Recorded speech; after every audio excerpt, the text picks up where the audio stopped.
TFC spiritual ప్రేక్షకులకు స్వాగతం. ఈ వారం రాశి ఫలాలు పరిశీలిద్దాం. ఓం హ్రీంకారాసన గర్భితా నలసికాం సౌహ క్లీం కళాం బిభ్రతీం సౌవర్ణాంబరధారిణీం వరసుదా ధౌతాం త్రినేత్రోజ్వలాం వందే పుస్తక పాశమంకుశధరాం స్రగ్భూషితాముజ్వలాం త్వాం గౌరీం త్రిపురాం పరాత్ప్రకళాం శ్రీచక్ర సంచారిణీం. ఓం శ్రీ బెజవాడ కనకదుర్గాదేవ్యై నమః. శ్రీ దుర్గామల్లీశ్వరాభ్యాం నమః. మనకి ఈ వారం మొట్టమొదటగా గ్రహ స్థితిగతులు ఏ విధంగా ఉన్నాయి చూద్దాం. ఇప్పుడు ఏప్రిల్ 2 నుంచి మనకి కుజుడు మీనరాశిలో ఉన్నాడు. అలాగే ఏప్రిల్ 11 నుంచి మనకి ఈ యొక్క బుధుడు మీనరాశిలో ఉన్నాడు. ఏప్రిల్ 14వ తేదీ దాటిన తర్వాత రవి మేషరాశిలోకి వస్తున్నాడు. అలాగే శుక్రుడు 19వ తేదీ ఏప్రిల్ నుంచి వృషభ రాశిలోకి వస్తున్నాడు. ఈ విధంగా ఉన్నటువంటి గ్రహస్థితుల వల్ల ద్వాదశ రాశుల వారందరికీ కూడా ఒక్కొక్క రాశి వారికి ఏ విధమైనటువంటి ఫలితాలు ఇస్తుందో మనం చూద్దాం.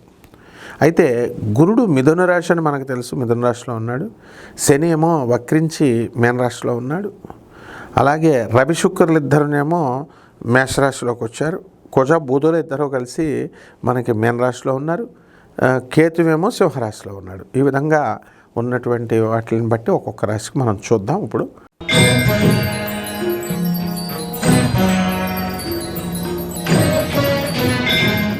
వృశ్చిక రాశి. ఈ వృశ్చిక రాశి వారికి అందరికీ కూడా రాహుగ్రహ ప్రభావం చాలా అధికంగా ఉంది.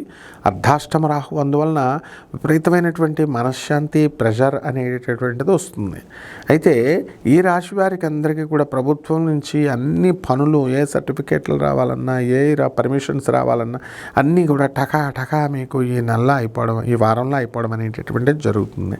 అయితే మీ అత్తగారులతో, మీ భార్యలతో, ఆడవాళ్ళతో ముఖ్యంగా మీరంతా కూడా యుద్ధం జరగడానికి అవకాశాలు ఉన్నాయి.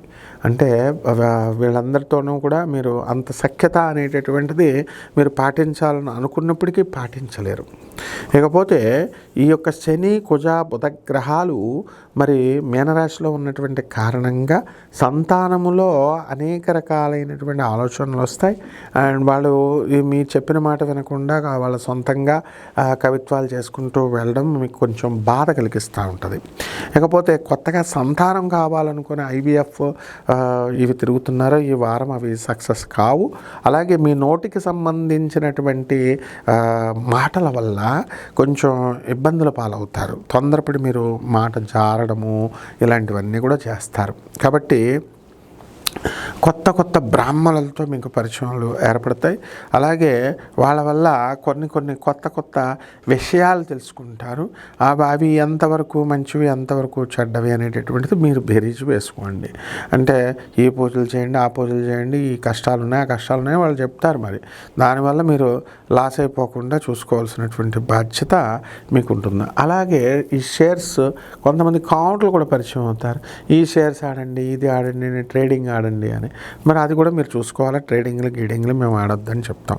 అయినా సరే ఈ గ్రహాలు మీకు చక్కగా ఆడవాళ్ళ రూపంలో వచ్చి మిమ్మల్ని పరిచయం చేసుకుంటాయన్నమాట. కాబట్టి జాగ్రత్త. అలాగే ఈ యొక్క ఫోన్లకు సంబంధించినటువంటి వ్యవహారాల్లో మీరు దుర్భాషలు ఆడినటువంటివన్నీ కూడా కొంచెం ఇబ్బంది పెడతాయి. మీకు బ్లాక్మెయిల్ ఇలాంటివి రావడానికి అవకాశాలు ఉంటాయి. కాబట్టి ఈ రాశి వారికి అందరికీ కూడా పనులన్నీ కూడా లేటుగా అవడం జరుగుతాయి. అండ్ ప్రభుత్వ సంబంధమైనటువంటి వ్యవహారాలు కూడా బ్రహ్మాండంగా మీరు ముందుకు దూసుకొని వెళ్ళిపోవడం అనేటటువంటివి జరుగుతాయి. దూరపు ప్రయాణాలు మీరు చేస్తారు. పరిహారాల దగ్గరికి వచ్చేసరికి ఈ యొక్క వృశ్చిక రాశి వారికి రాహు జపం చేసుకోండి. ముఖ్యంగా బుధ జపం చేసుకోండి. లేకపోతే బుధ జపం చేసుకోవాలి, బుధ స్తోత్రాలు చదవాలి. బుధుడికి కిలోంపావు పెసల్ని, ఆకుపచ్చ రంగు ఉన్నటువంటి వస్త్రాలనిచ్చి పేద బ్రాహ్మణులకి మీరు బుధవారం నాడు ఉదయం 7 గంటలకి దానం చేసుకోవాలి. దశ మహావిద్యల్లో ఒకటైనటువంటి త్రిపుర భైరవి అమ్మవారి యొక్క హోమాన్ని మీరు చేసుకోవడం ద్వారా బ్రహ్మాండంగా ఉంటుంది. శుభమస్తు.